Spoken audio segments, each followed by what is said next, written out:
Hello ladies and gentlemen, welcome back to the second video of the I Am Reacts series.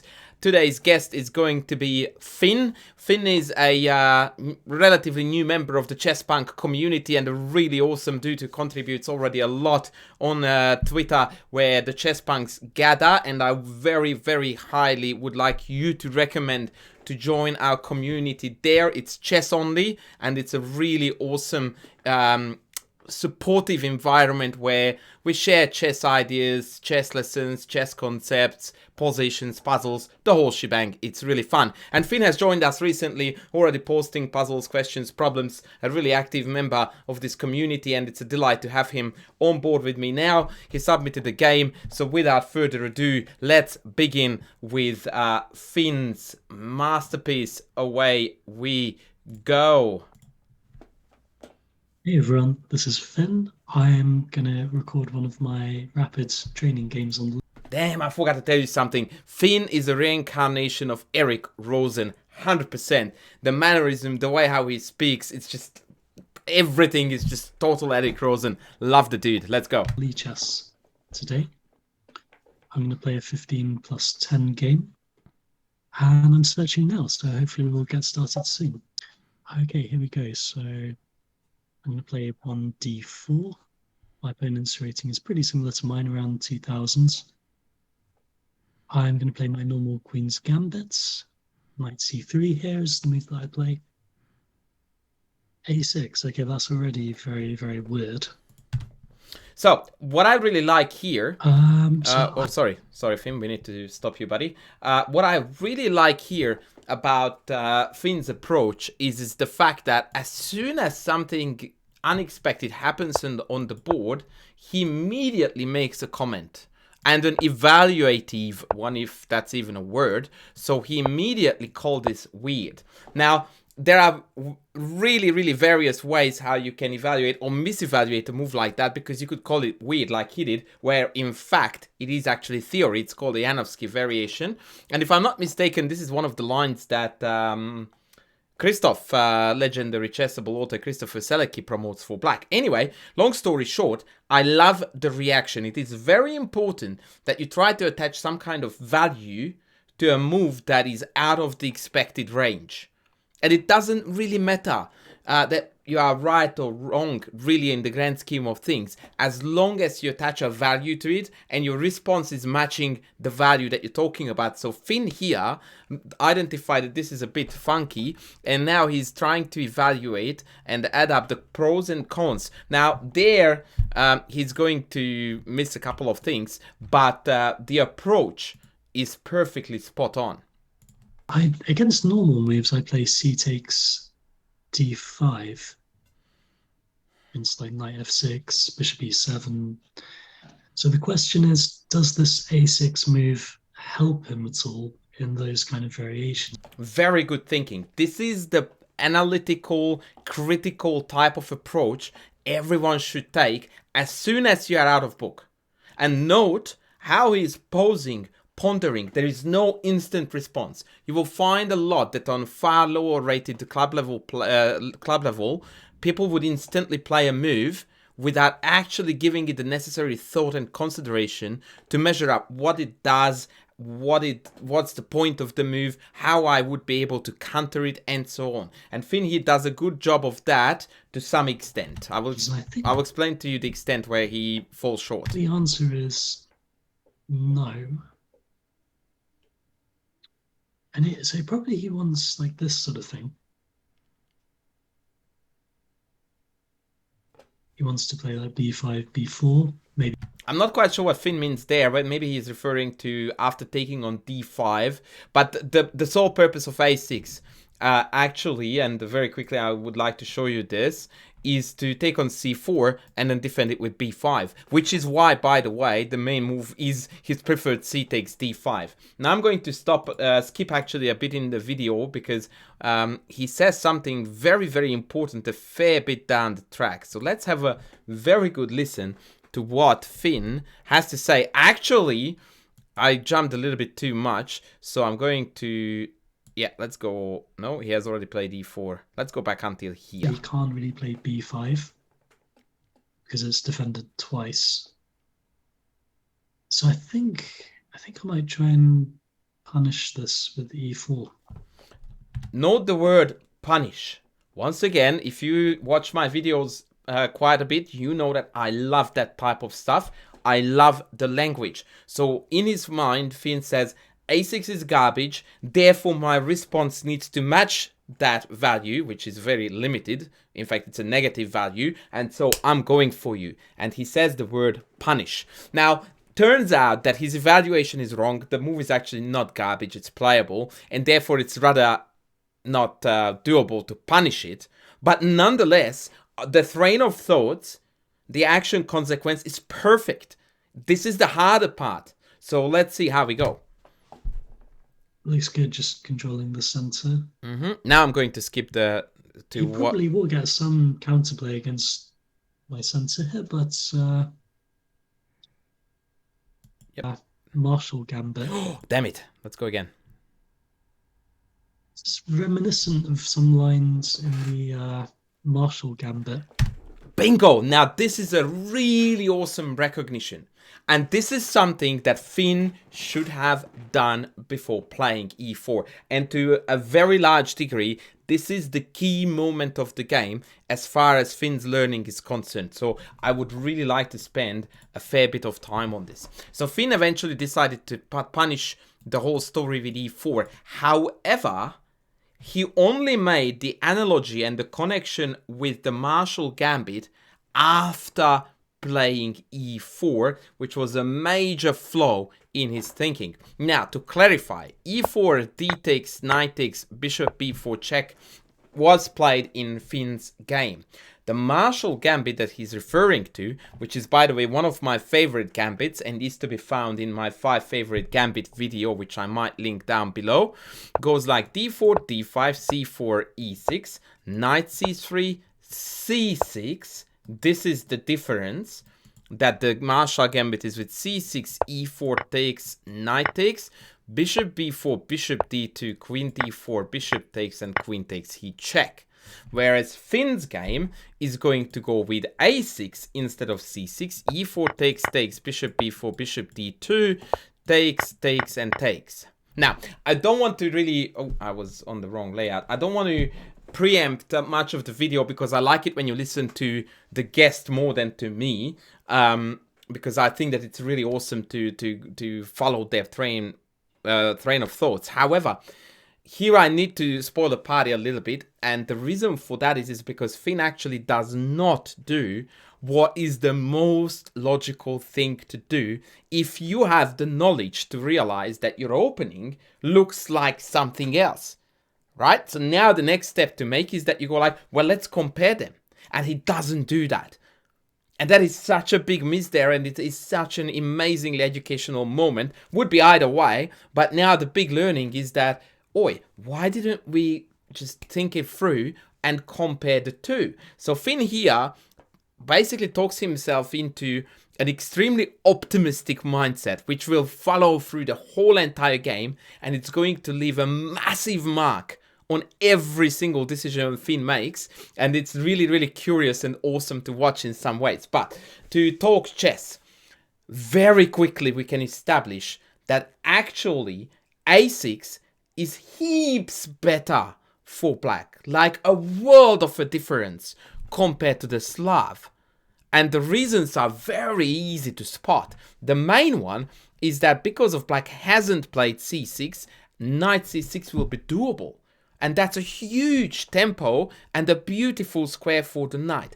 Unfortunately, Fionn, throughout the game, was really preoccupied with the concept that a6 was a useless move. And so he was really tunnel visioning on the fact that a6 doesn't do anything. It is true. However, if you compare it to c6, c6 does do an immense amount of damage to black in comparison. Like one of the main lines in the Marshall Gambit features white going into d6 to create a mate threat on these two squares using queen d6.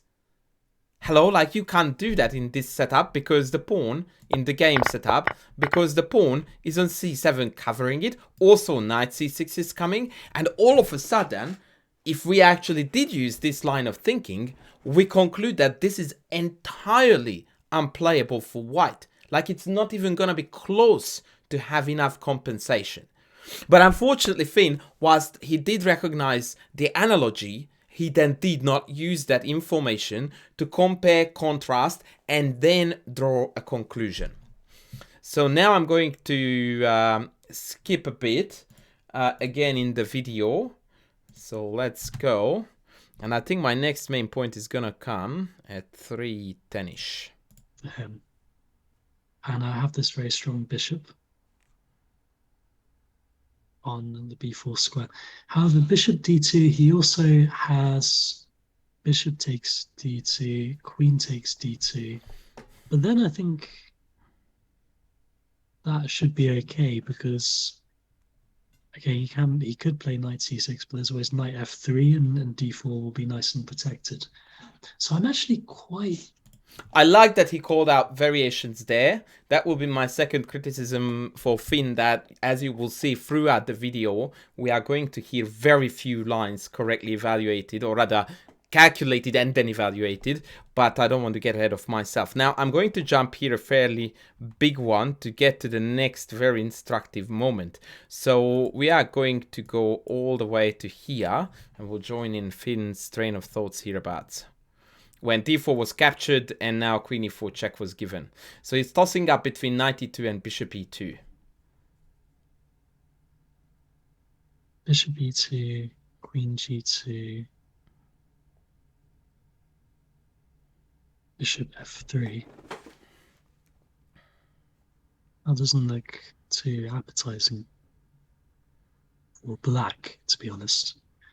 Bishop e2, queen takes g2, bishop f3. Where does the queen actually go?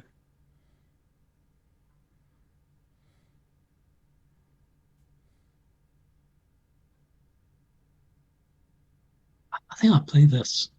Okay. Beautiful textbook case of one of my biggest hobby horses. Did you just see that? He calculated out what I would call not even a half line. Like the very beginning. Fionn is 2000. His ability to calculate versus what he actually has done there, not even overlapping the slightest bit. So he said bishop e2, queen g2, bishop f3. He then questioned himself for a second about where will that queen even go. Then he left it in the air. No evaluation whatsoever. Like none. Zilch. And then he plays out the move. No. And on 2000 level, that's not really how one should operate. So what you do, at the very least, I'm going to model this to you now, is bishop e2. And ideally, you shouldn't draw arrows when you're playing, but whatever. So bishop e2, queen takes, bishop f3, queen g5, yeah? Because... or queen g6, but I'm going to start with queen g5 because that covers the c1 square, so white is not going to be able to castle queenside, yeah? And at that point, I'm going to continue. And by the way, he called off a line when the queen was hanging. That's absolutely not cool by any stretch of the imagination. So queen g5, knight e2, knight c6, big fat tempo on the bishop. Let's say I go back to a3, and after pawn e5 or bishop d7, either or, but let's just go with bishop d7 actually because that's more thematic for the time being. I see that black is about to castle. And I'm not seeing where my counterplay is. And once again, if I go back to my association to the Marshall Gambit, I realize that there is nothing going on this diagonal because I can't double up with the queen. And black is about to castle that way, which is virtually one of the toughest things to pull off in this line. As in the Marshall. Black occasionally does accomplish it, but that always comes at a price. And now I evaluated the line, I calculated a little bit further, and that was further enough to sufficiently call it off and tell myself, not happy, right? But he just left it like, I don't know where the queen goes, and played out a move. Don't do that. Don't ever calculate the line and then not evaluate it. That's a total waste of time. It's like, imagine that you want to go to the shop, you need to buy 5 items, you have limited amount of money, and then you take note of the 5 items of their costs, but you don't add them up. What's the point of listing their prices then, right? So don't do that. Every single line that you calculate in chess ends in an evaluation. And if that evaluation is something that you are unsure of, call it unclear. That is an evaluation, right? But you just can't let it be there hanging in air, because then it's a meaningless waste of time. Anyway, let's move on. There is so much to unwrap in this game. I really, really love this one. Yeah, I mean, okay, he'll be up 2 pawns, but okay. So he just plays knight c6.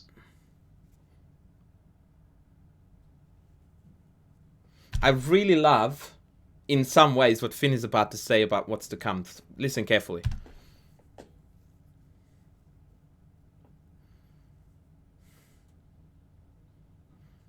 Okay, well, I mean, really want to hang on to that bishop, of course. So I think bishop a3 is mandatory. Right. So that, again, on 2000 level, I find a little bit, I'm gonna be harsh, shallow.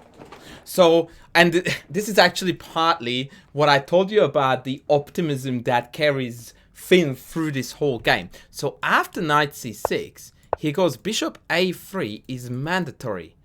How? Why? Why can't I go to c3 instead? And the reason why this went like, oh no, I must go back to a3 is because I believe he has seen some games in the Marshall Gambit where the bishop sometimes lands on a3. And in Finn's mind, this bishop has the vitally important job of cutting this king off from castling. And this has got 2 effects in the game. One, it is going to tunnel vision Finn down entirely on black can't castle, black can't castle, black can't castle. And in his mind, as a result of that, I'm better, I'm better, I'm better, I'm better. And he completely, as a result, neglects the concept, which I'm about to get to find his opponent's best moves. And if I needed to point out the biggest mistake in the way how Finn approached this game, it is exactly that. That he did not demonstrate the desire to investigate his opponent's best options and then find a matching response to it, right? Because if he had done that, for example, he would have gone like, okay, so if I go bishop a3 with the idea of cutting off castling here, what seems best for black is to castle the other way, so bishop d7. I go knight f3, they castle. I don't really like that. So let's say maybe bishop c3 is better, because that at least comes with a tempo against g7. And if knight f6, then after castles, they are probably less likely to castle, because then they have to reckon with bishop f6. But even if all that is garbage about bishop c3, at least now I have got a comparison. I tried this, I evaluated both, and then depending on how I measure them up, I'm going to make a decision. Let's go. Long story short, and that's my other message about this game, and in particular about the happenings, is not enough calculation. The calculation that we're seeing is really, really limited, both in depth and width, meaning number of lines and how far they went. And probably this is something I'm going to say about every single person who sends me a video, because this is, generally speaking, one of the biggest area where people need to improve, and Finn definitely belongs to here. Let's go.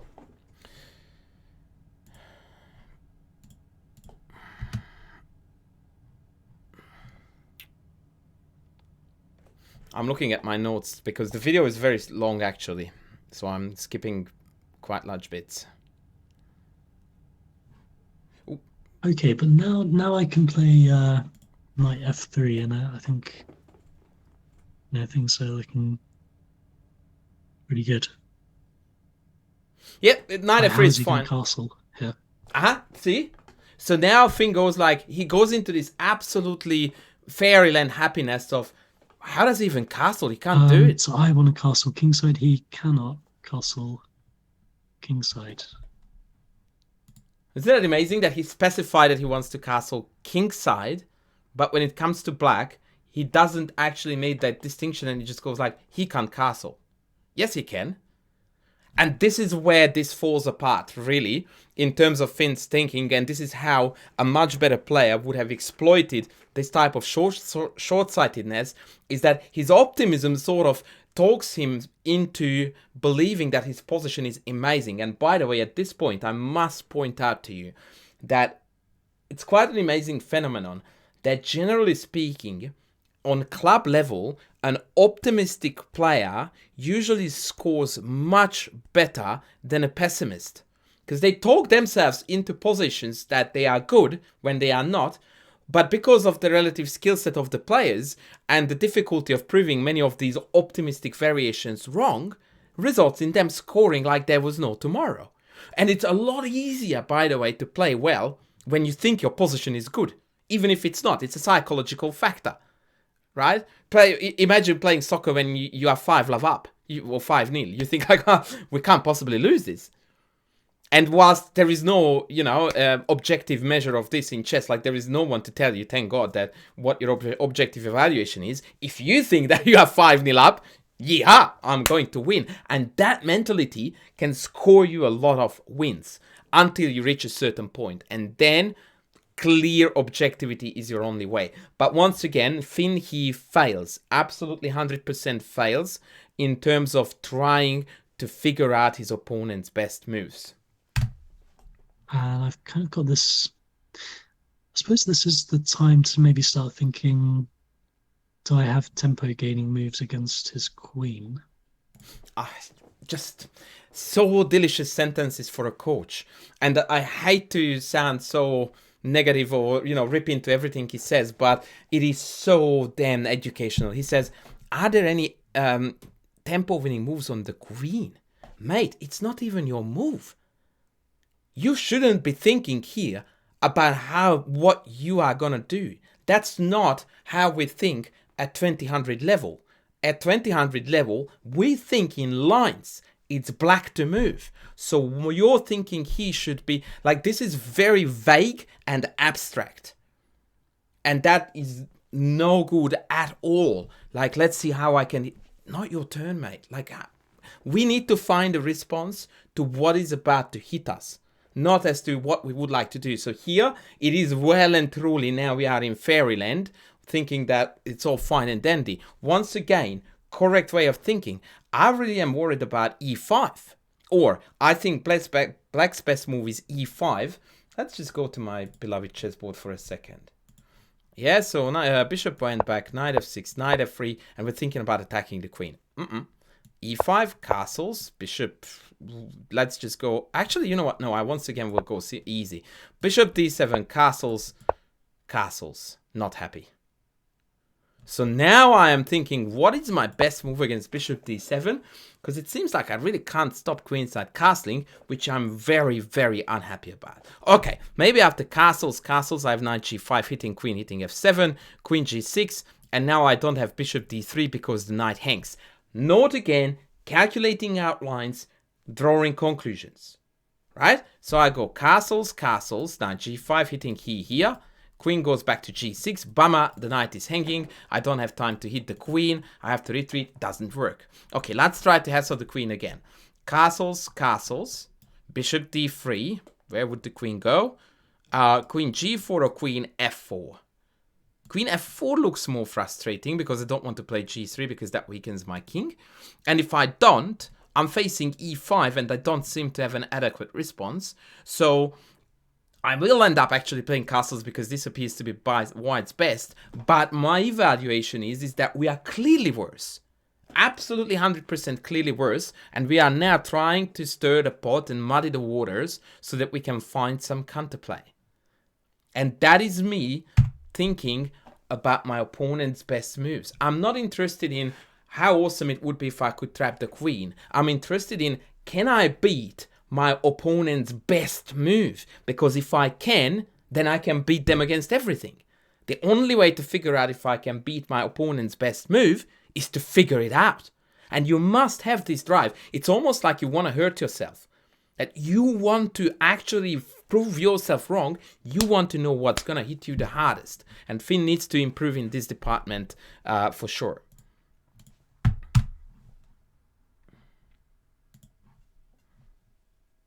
what is he going to play here? Like, how do you activate this bishop? That's the first good sign, but again, he doesn't look beyond bishop d7, and again, he's questioning black's ability to do anything. So instead of having that inquiry mindset, or I don't know what to call it, investigative mindset, where I want to get to the bottom of it, he's trying to prove his thesis, which is that black is stuffed here. Which I'm cool with if we do that through proving their moves wrong. But his initial hypothesis is that everything is wrong already. Not cool. But it's not very... Maybe something more aggressive is like knight e5. Now, I don't really want to give Finn too much hard time, but knight e5, and it will be played in the game, by the way, is not aggressive at all. And in fact, that's where, again, the way how certain levels evaluate positions is quite starkly different, because Finn says knight e5 as in something aggressive. In my mind, if I see knight e5, my immediate reaction to that move is that that looks garbage. Or bad, if you like a slightly more relaxed language. And I tell you why, because it goes against all principles. Black has got two problems: undeveloped bishop, uncastled king. Knight e5 helps neither. So on principle level, or on chess common sense, knight e5 is utter nonsense. It's not aggressive, it's outright bad, and I'm like, bring it. And amazingly enough, he actually scores. Like, that's what's gonna get, what is going to get played. And unfortunately, we misrespond to it, but that's a different story. Sorry, wrong screen.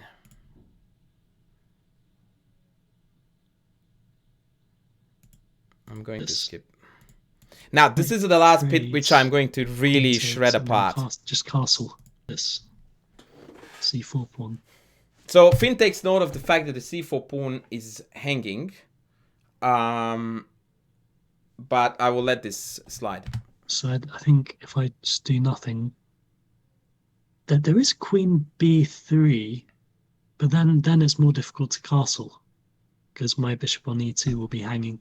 Note that the whole entire mentality that Finn follows here is wrong. So we labeled knight e5 as an aggressive move, and as a result of that, he's looking to play defensive moves against it, such as queen b3 and rook c1, both of them aimed at defending the pawn. Whereas, following the correct thinking, or the logical way to go about chess common sense, is that my opponent is wasting time of developing and securing the king. So what I do, ever since Morphy, is that go for your life, I will castle, and now I'm going to set the board on fire because my army is ready to fight and you are really not ready for it.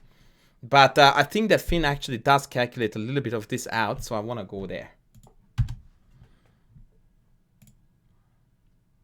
There's also rook c1, which is just looks a bit passive. Yeah, the rook it does. On c1, don't think we'll have a great future.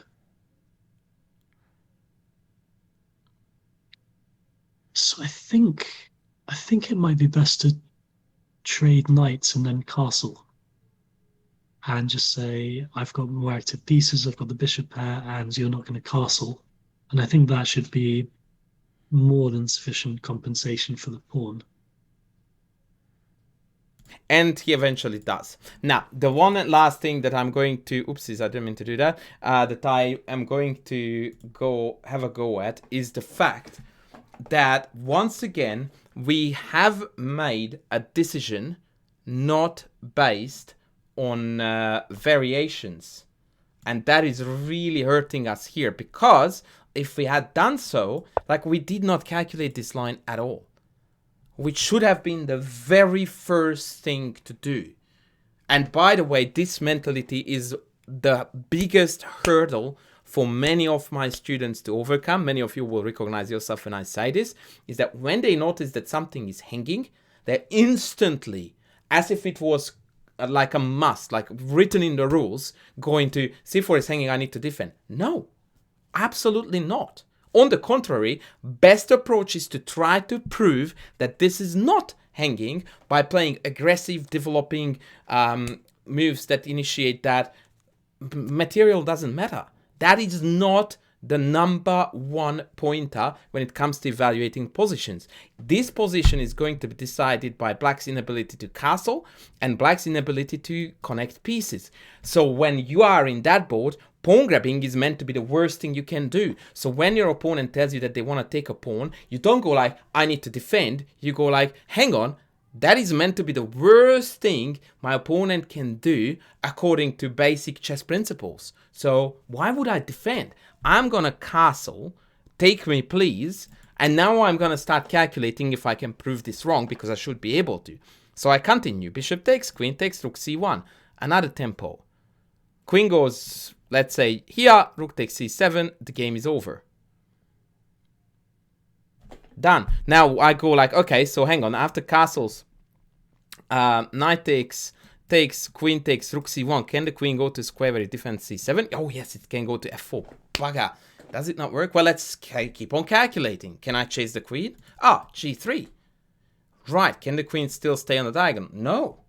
So it will have to go somewhere like queen g4, rook takes c7, and now I'm threatening with queen d6, queen e7 mate, and we have opposite colored bishops, which, as we know, because that's another very basic chess principle, always favors the attacker, because when we create attacks, threats on dark squares, their bishop is completely unable to defend them. And now again, I calculated a line, I evaluated it, following it through. Super duper. All right. The rest is quite straightforward, mostly because the opponent is going to play rather poorly. So let me jump a fair bit forward now. What I would like to mention here, though, is that we are going to play here now castle c5, b4, and there is absolutely zero mention of the fact that bishop d7, bishop c6 still allows black to be very okay. So for example, here if he plays b6, then this diagonal here is going to be weak. So Finn here is considering playing b4, which by the way is a very logical move to make. But again, we are 100% failing to actually figure out the correct response for black. He's reckoning with b6, which, let's be honest, is absolutely awful. Having said that, it is coming again from the exact same flawed mentality. Pawn is under attack, they must defend. No, not at all. They have far bigger problems than a hanging pawn. After b4, they should be playing bishop d7. After bc, they should be castling. And after that, bishop c6, black is completely fine. Perfectly fine. In fact, I believe I would rather pick black here than white. And once again, just to prove my point, Finn absolutely nails it. That's the Ganko optimist on club level winning the games. Because sure enough, the opponent plays b6, which is what Finn reckoned with. Unbelievable, and it just comes like this every single time. Pretty amazing stuff. Do I go? There you go, b6. f3 just to gain tempo against the rook? Yeah, why not? Yeah, that didn't really need calculation, although I would have liked to hear how he intended to follow it up after rook so b8. So now I do have rook e1. Again, the pattern is the same. No calculated lines. Rook e1, queen c7. Yeah, b takes c5, b takes c5. Unclick, queen a4 check, bishop d7, queen takes a6. I don't see a better one, so I will go for it. Rook e1 can't be bad. So did you just see what I did versus what he did? No lines calculated, looks good, attacks the queen, let's do it. My version is that, yes, it is good, it is likely the best move I can play, but let's see where it's going. I want to make an informed decision. His decision making, he's playing now chess what I call completely in the now. I don't want to play what's on the board. I can see that. I want to know what's going to happen in 5 moves time and how that's going to impact my life, because that is going to be the decisive factor. So after rook e1, I want to look at queen c7 because that looks to me the best move for black. And now black is about to castle. So I'm going to hit them. They take back likely. And then I will go check. They will have to go bishop d7. And I don't really see a better move than queen a6. And after castles, I have equalized material. We have got the 2 bishops. If there is nothing better, I choose that. And now I am fully informed about the future that is likely to be played out whilst this is what's on the board. Finn has no notion of any of that. He still plays out the move, which you could argue that, well, then what was the point? The point was that now I know where we are headed and I can alter my decision making, or I can happily enter that line that I just described. No surprises are going to hit me. He doesn't know where the game is headed, and that's a biggie. Activating a piece with tempo. And here comes the last comment that I'm going to mention. I don't think the immediate bishop c6 is that good because he can just block that. But like, if I play like bishop c1 or something. No, I totally mistimed this. Yep. Wait. Okay, here we go. He's gonna say something about queen c3 that I find very, very peculiar.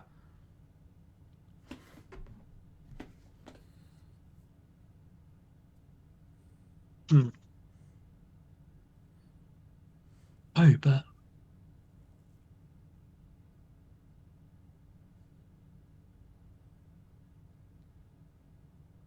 I thought he did.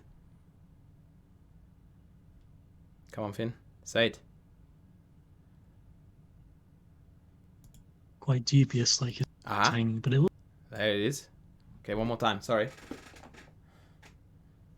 This looks, on the one hand, it looks scary because my bishop on a3 is hanging, but it also looks quite dubious, like his king hasn't castled yet, his bishop c6. Now, this is not really a criticism, but I want to highlight this because this is occurring far more often on club level chess than you would think, and that is that this move gets an evaluation of scary but dubious. That's like, it's very cold and it's very hot.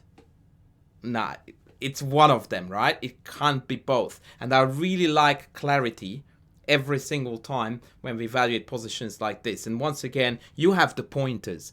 Black is uncastled, black is underdeveloped. The queen is entering enemy territory where it's freely attackable. It is utter garbage. Unplayable move. And in fact, it loses by force. Now, you can't call that out instantly because you need to put the components together. But it's better to just look at it and evaluate those things and then go like, yep, it is garbage, until you hit a level of chess where you already are readily seeing these things, that this is an uncastled king, there is a check here, there is queen d6 here that is going to prevent castling and hit the rook. Game over. In fact, when queen c3 happened, my initial impression was that this is immediately losing because of queen d6. So hear me, I didn't even take notice of a3 hanging on a conscious level, because I am now hitting way bigger targets than he's doing to a3, and so I just label this move as unplayable because it allows me to come to d6 followed by bishop c6. It's all over red rover. Now Finn is going to figure all this out, but at the initial impression that he gained was that, whoa, that's a bit uncomfortable. Nah, on the contrary, that's great news to us. I don't think the immediate bishop c6 is that good because he can just block that. But like, if I play like bishop c1 or something. Ooh, don't say that, Finn, please. Is his rook going to run short on squares here? Yeah, bishop c1 blunders the rook on a1. We don't move backwards in... Ooh, wait, I'm wrong layout. Yeah, bishop c1, moving back in a completely attacking aggressive position. No go. It's passive. It hangs the a1 rook. This is an ultimate move that should never ever come up as a candidate. Like, that's just no. Definitely not.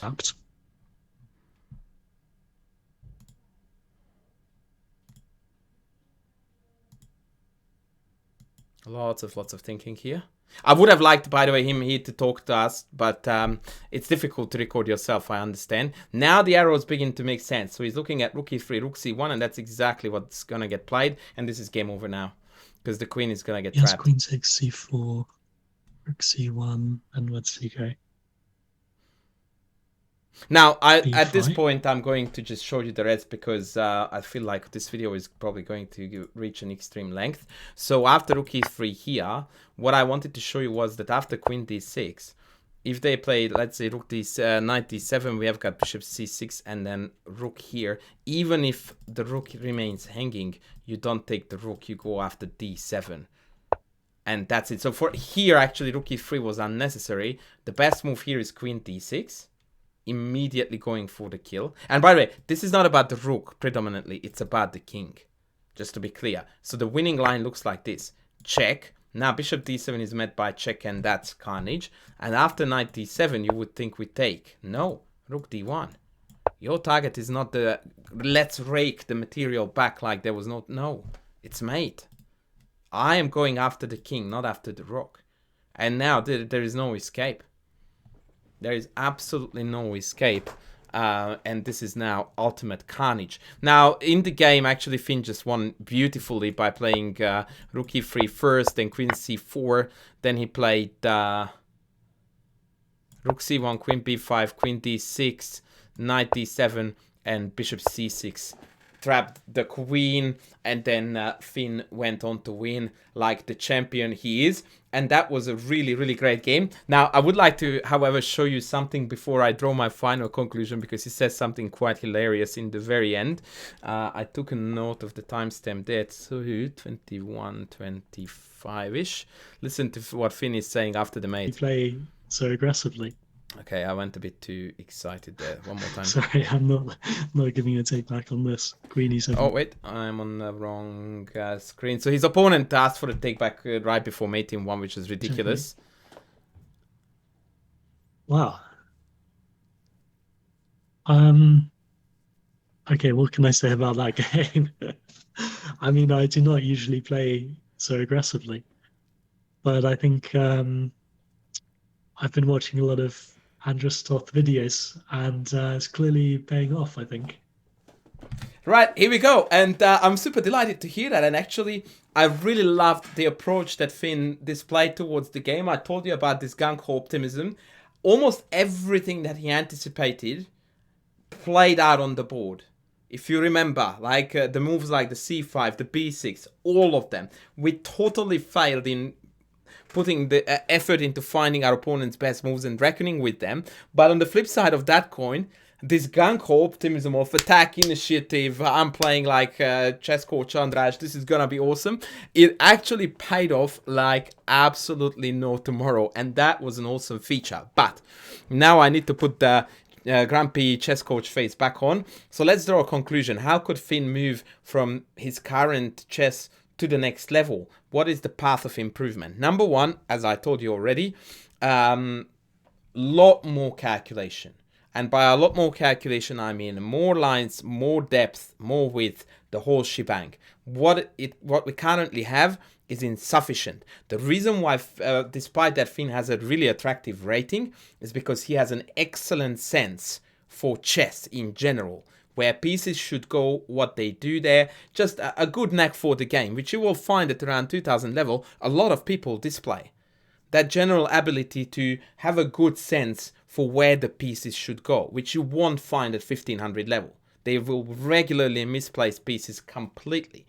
And so that skill carries at the moment Fionn, but likely he's going to hit a plateau unless we change this. Number two, which has a lot to do with number one, is that we need to install this absolute hardcore desire that every single time you want to figure out your opponent's best move and your response to that.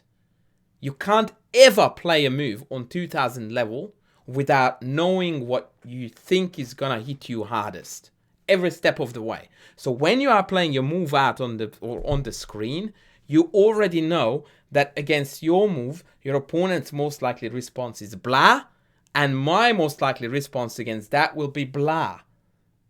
So if we are not up to that, that's the next step that we absolutely must take. These are the two biggest takeaways.